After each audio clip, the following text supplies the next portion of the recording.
Hi, everyone. If you don't know me already, my name is Michelle Vinicurve. I'm a blogger. I'm an autistic blogger of my own website, The World of Autism. And I am so excited about with the guests that I have on here. And not only that, it's just the fact that I've reached now up to now 40 people, though having in my podcast series here. And I'm so excited to have this person on today. I know her personally, but I can't wait for you guys to get to know her. Her name is Dr. Jennifer Bellotti. How are you doing today? Oh, I'm excellent, Michelle. I'm so excited to do this interview with you. I'm so excited to have you on here too. So, for those that don't know Dr. Jennifer Bellotti, I actually worked with her through Full Spectrum ABA, but I don't want to tell all about her. I want her to for her to introduce herself for all of you that don't know her, so that way you get to know her a bit more. So take it away. All right. Thank you, Michelle. So I am Dr. Jennifer Bellotti. I'm the Executive Vice President of Full Spectrum ABA. So I've been with Full Spectrum for almost 5 years now in many different roles. So an analyst out in the field, a regional director for the Hillsborough Pinellas areas. I was the research director, the vice president of research and practice, and now I am the Executive Vice President. In this role, I oversee all clinical services for the company. So I also oversee a lot of our bigger projects and programs, including our PGP program, Professionals Grooming Professionals, which is definitely one of my biggest passions within the organization, really being able to guide new practitioners within the company and even seasoned practitioners who are looking to continue to learn and grow in different areas. The field of behavior analysis is just so vast, and there's so much to learn about and to know. And even though we provide services for individuals with disabilities, pretty much ages 2 to 21, with the bulk of our clients falling from around like 5 to 13, 14 years old, there are so many other areas of behavior analysis that we can go into, that we can explore and learn more about, be involved in, including like health and sports, fitness, organizational behavior management, and acceptance and commitment therapy, even animal training. I mean, there are so many areas, and to be able to help our practitioners to grow in those areas is a passion of mine. We should always be learning and growing and improving ourselves. Yes, to best meet the needs of the individuals who we serve, because we have such a tremendous responsibility and opportunity to serve, but also to keep ourselves connected with the field, learning more, meeting our own professional development needs is extremely important to me. I have 2 master's degrees and a PhD, and so I clearly have a love of learning. And so my goal is to disseminate that across the individuals within our organization, as well as the field as a whole, through our Full Spectrum ABA app. And so we have 4 trainings a month. We have a journal club, clinical trainings. We have a PhD forum to allow our practitioners and anyone else really to learn more about the areas of expertise that our PhD level analysts do have. And then my favorite training is the Autistic ABA Advocacy Group, where we have a forum and all of you guys get to share about your experiences as individuals with autism and providers of behavior and analytic services, as well as a few members of our marketing team. They're able to share their experiences too. And it really gives us a great opportunity to learn more about you all, but also to have your experiences shape the field. And so we know that, as in any field, there is lots of room for improvement. and growth. So, where we were in behavior analysis in the 70s is very different from where we are now. We have significant strengths. We can do phenomenal work in helping individuals to be more independent, to be joyful, to access reinforcement contingencies, to increase communication skills, and just so many different areas where we can assist. But we also need to continue to grow and strive to do better. And part of that is listening to autistic voices, especially for providers who are delivering services to individuals with autism, to children, and as well as other disabilities.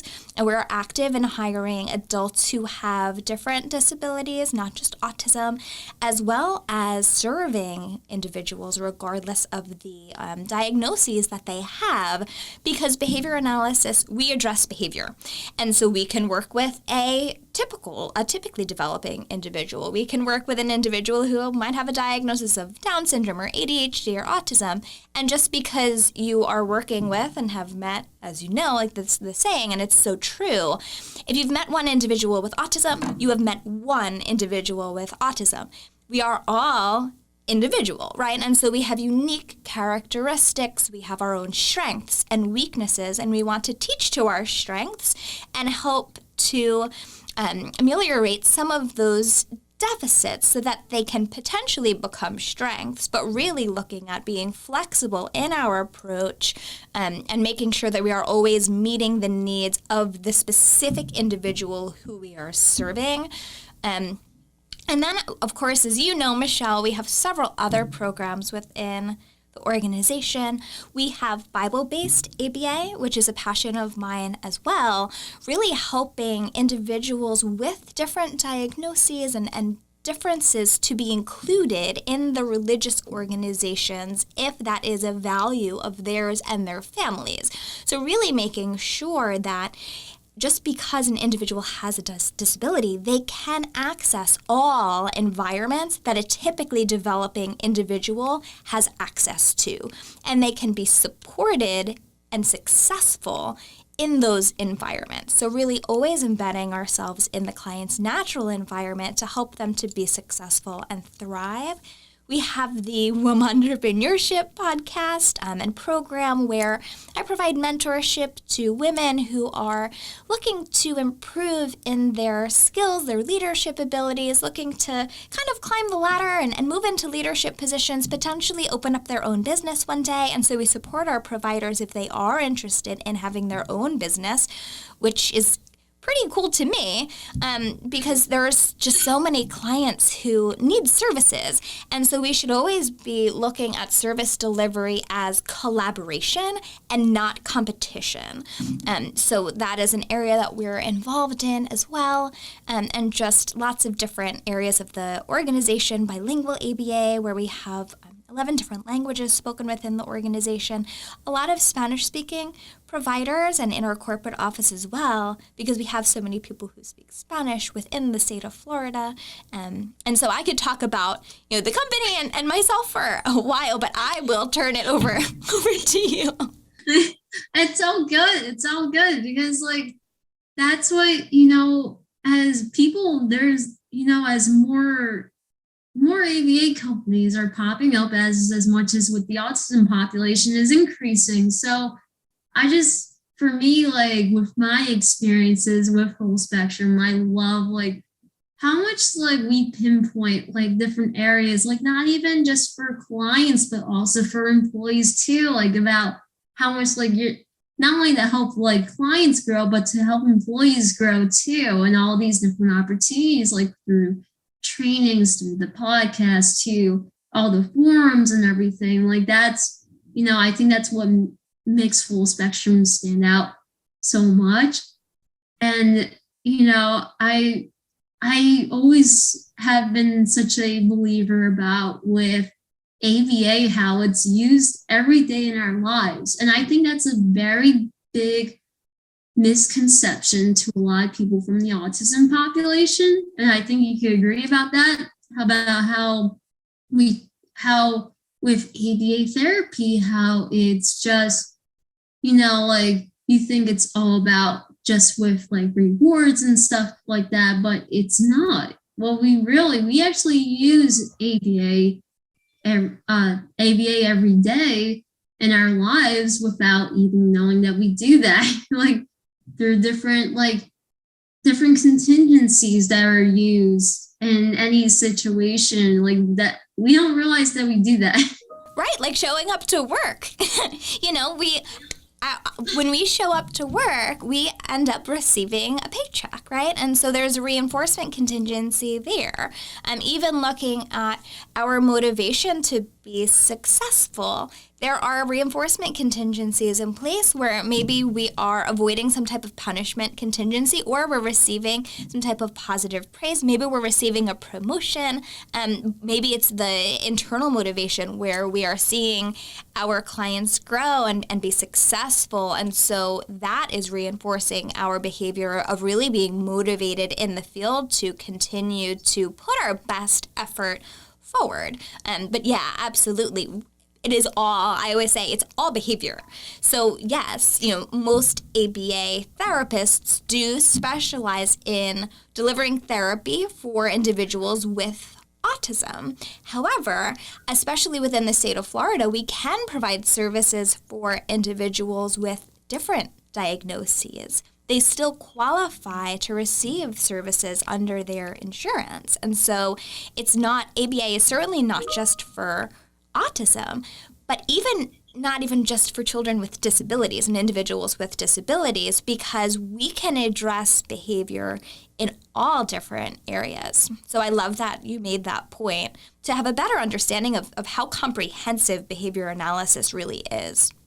Exactly, because I feel like it's still an issue today, and I've seen it like online as well, like how much that there's such a big misunderstanding with how ABA is, because there's a lot of focus. Like, yes, it's important to focus on the past information about it, but you have to understand like the whole picture of ABA, because if you're always going to look back at the past information about it, I really believe that that's where a lot of the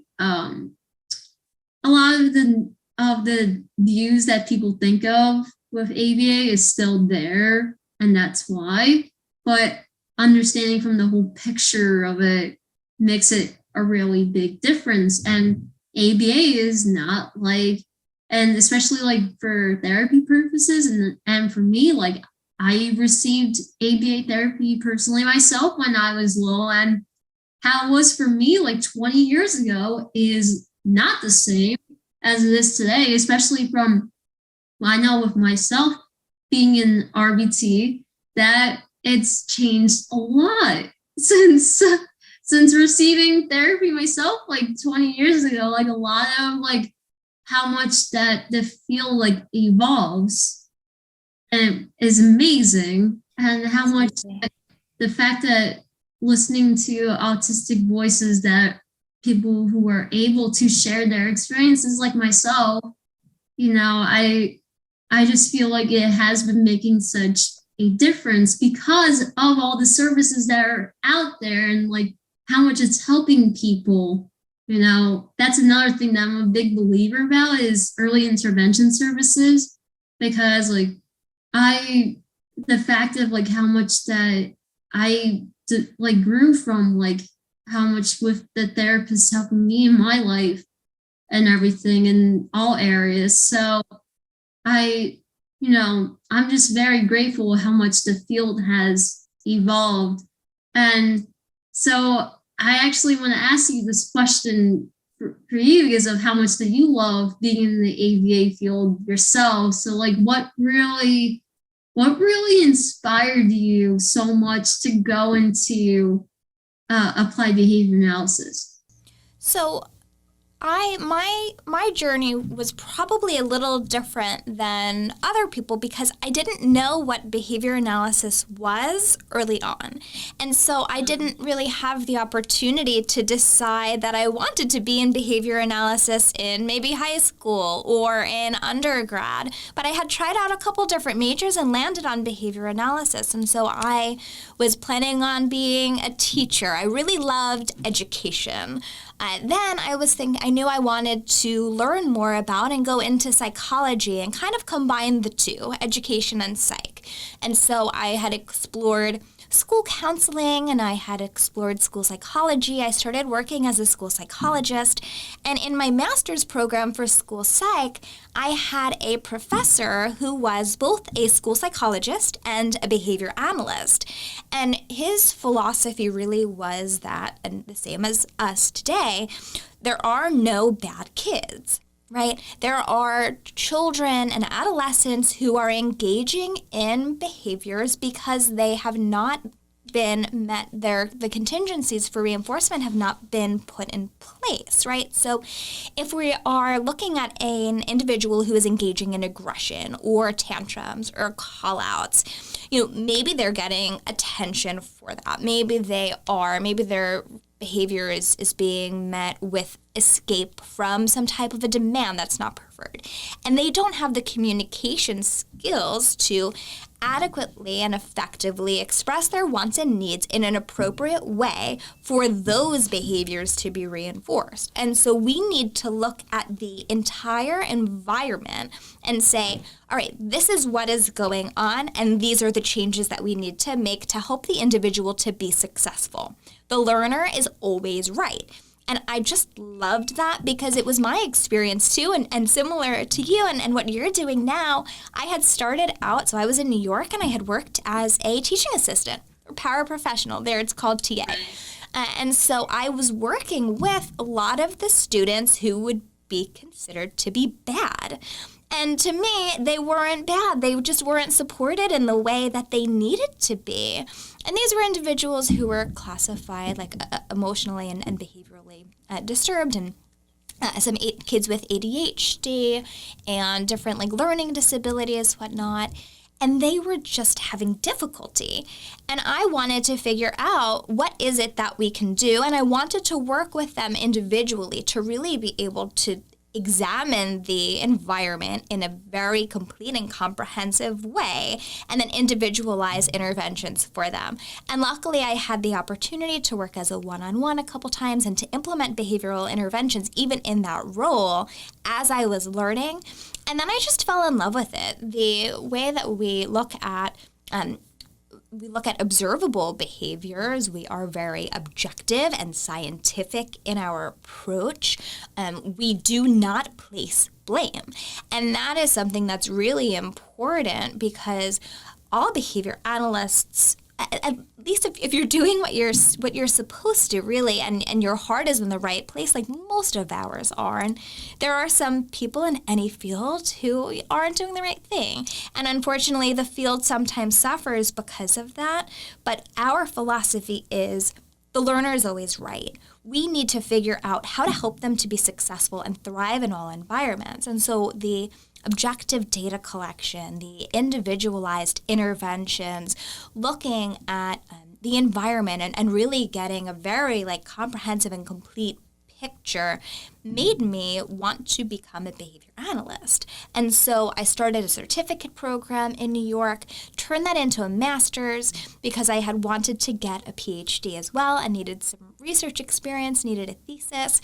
And so then I just kind of went full steam ahead into my PhD, finished that up, had different experiences working in public schools and private schools, home settings, community settings, and then found Full Spectrum, and I've been here and happy with this organization ever since. Wow. I just, when I think about with your journey and stuff, and how I love the point that you mentioned about how children are not bad. It's just that you need to understand why they are communicating the way that they are. Like, you have to understand the reason for it. It's because there could be something that they need a little bit more development of and stuff. Like, I'll tell personally with myself that, like, when for me having temper tantrums a lot when I was little is because I I would try to communicate what I need, but I couldn't verbally communicate that very young. So it would make me very angry and everything. So I like, how else was I supposed to get my words out? But that's where having intensive therapy like I had, which, by the way, for those who don't know, I received ABA therapy with other services 7 days a week. And this was at the time when you hear of very intensive therapy services, but for me, it helped me a lot. And it depends on the individual themselves, which that's important to keep an eye out about, is because treatment severity is different for everybody. So that's, that's why we need to always focus on the individual. And that's what I love about, and that's where it kind of inspired myself too, just like with you, how it inspired myself, like getting the experience as a paraprofessional doing behavioral interventions in the classroom. For me, doing that in a self-contained classroom back in New Jersey. And Right, we're both Northerners. yeah, exactly. Originally Northerners, now we're both in Florida. Uh-huh. So, I and also the fact that, like, finding for me, like, I know my journey was like slightly different because of doing it more of for college purposes. Like, my learning style has switched to being more self-driven, because I'm the type of person that, like, sometimes I could go faster pace, sometimes I need a little bit more of a slower pace when it comes to my assignments and just learning in general. So, like, being able to do getting my bachelor's degree in ABA online has been, like, wonderful. And even with the professors I have been all wonderful. And I'm finishing up. I got my capstone coming up and everything. This is it. Like, I am just about to wrap up my bachelor's degree program and graduating in October real soon. So Exciting.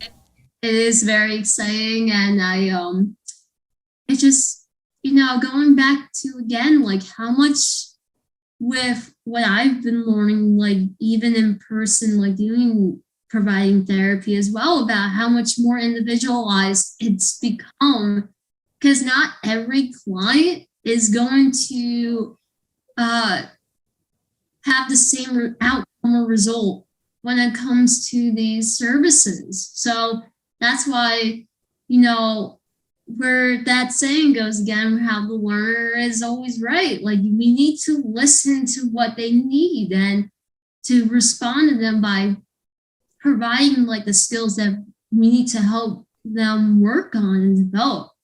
So, like, for example, like having a client that needs more with, like, self-help skills, because those are very important in life, like, to be able to be independently, like, getting ready to, like, like getting ready in the morning before going to school and everything, and like with brushing teeth or getting dressed and everything. Like, those are important skills to be able that people should learn to do independently. Right, and truly focusing on socially significant goals that are based on the individual's specific needs. We are never going to write a behavior plan for a client and then use that behavior plan for someone else. We are always creating new goals based on the needs of that specific client and looking at, what are the areas that we need them to be successful in to increase their quality of life and independence, right? And so perfect example of helping a client to get ready in the morning. If we can help them to be successful in the morning when they first start their day, that is going to carry into the rest of the day. That helps them to get to school on time. It helps to reduce the stress level potentially within the family as well, right? Mom and dad or mom or grandma, whoever their guardian is, they are probably managing a million tasks, and by helping the individual to be more successful in the morning with that routine, we're helping the individual, right, with these skills. We are helping the family because they have other things they need to do. We're improving the relationships within the family unit because we are reducing the stress level, and we are also increasing access to environments because now maybe the client is able to get to school on time and they're starting their day in a positive way rather than with potentially stress or frustration. And, it's just really looking at everything that we're doing from a socially significant lens. What are the benefits that this specific goal will have for the client in terms of access to environments, independence, quality of life, all different areas for the family, including the family and all significant others in treatment planning, making sure that they can implement interventions with high levels of integrity, that we are pairing with them, we are compassionate in everything that we do, and really looking to serve the individuals who we are responsible for giving those services to. And so in serving, we are looking to best meet their needs. It is not about us. We have a responsibility to serve the individuals with disabilities, our clients, anyone who we're working with, even me as a leader, right? So I am a behavior analyst, but I am also a leader of an organization. So it's my responsibility to engage in servant leadership as well, where I am looking to and really striving and working hard to best meet the needs of anyone who falls below me. And I can't, I'm not necessarily going to have a personal, in-depth relationship with every provider and every client, but I have different levels of support underneath me where they can best meet their needs too. And so it's really a team-based approach in everything that we do. Absolutely. Like collaboration is the key. Well, you gotta be able to, in order for clients to be successful, you also have to have a good relationship, like with their families, even like your own like providers that you have, like within the organization. Like not like everybody would be successful in their own ways if it wasn't for all the different collaborations that are in place. Right. And related service providers, which is, I love that you're talking about collaboration because their behavior analysts can sometimes get a bad reputation that we think it's kind of like our way or the highway, that we are right and everyone else is wrong. That is absolutely not the case. Everyone has, all related service providers have their own areas of expertise and need to have a seat at the table when we are working to best meet the needs of our client. So I am a behavior analyst, right? I am not a speech language therapist. I am not a social worker or a mental health counselor. I am not an occupational therapist or a physical therapist. I have not been trained in the same ways that those professionals have. And so we really all need to work together.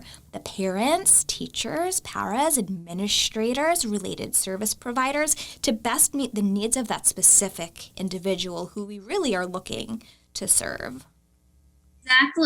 Exactly. It just, that's the idea, is to pretty much like with focusing on with providing the best quality of services, and it takes everybody, it truly does take everybody to, there's that saying that goes where it takes a village to be able to impact one individual's life. And I know with my experiences, I had that personally myself, where it took so many different people to be able to help help with improving my life and everything. And I know even within full spectrum, like I've gotten to work with so many different people. It's just like And you're just starting out too, and that's one of the benefits of our company is like the number of PhDs who we have working with the organization, the focus on training, the fact that we are BCBA owned and run. So we can focus on, we do focus on providing really strong and ethical clinical services and best meeting the needs of our providers through different trainings and experience like opportunities. And then the profits are reinvested into the company for our different programs, like the Full Spectrum app to provide free CEUs for the field, and NTC, Neurodiverse Training in Creative Industries, that app which provides free job training and marketable skills, different podcasts and creative opportunities too for individuals with different disabilities, but also the skills are really valuable for anyone. I mean, I definitely need to spend a little more time in there and learn how to use like Adobe better and create videos and edit videos. They're such phenomenal skills. And the goal there too is, how do we teach adults with disabilities to have meaningful and impactful careers where they can really be successful and thrive, and taking out those social skills that it's a core deficit of, for most people who do have autism, they typically have, individuals will typically have some difficulties with social skills. And so we wanted to give an opportunity to teach career goals and skills that take that component out, if that makes sense.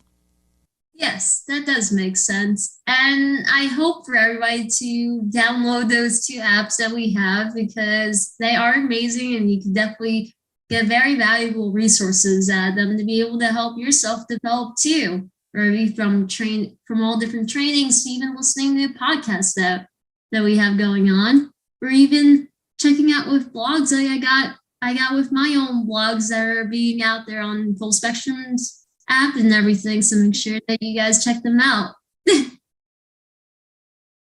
So Dr. Bellotti, I want to thank you so much for coming on here and having this wonderful discussion that we have. I really believe that it's going to benefit so many people, like from families to providers. I really appreciate it so much.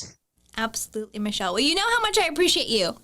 So I'm excited definitely for the opportunity to be on your podcast, because I always watch the videos and you do such a great job. And so it's an honor to be on. And, for anyone who is looking for ABA therapy or want to have a conversation about what behavior analysis is and what it is exactly that we do, what the benefits are, we are always happy to speak about any branch of the organization or behavior analysis as a whole in detail. So you just feel free to reach out directly. Michelle can put my email address in the comment section, whatnot. But we really are here to serve individuals with disabilities, their families, working all together to collaborate. And so I'm excited to continue to serve in this role and to support our autistic advocacy program and disseminate this information. So I thank you, Michelle, for your time, and we will connect after. Awesome. Yes, absolutely. And for everybody, that if you want to be able to follow me, you can follow me as Exceptional Shell at Self Advocate MD. That's my username. You can follow me. I'm on all social media platforms: Facebook, Twitter, Instagram, TikTok, Pinterest. Make sure that you guys follow my professional accounts for all those great content, and to make sure to follow and subscribe to my blog website, The World of Autism. Thanks, everyone.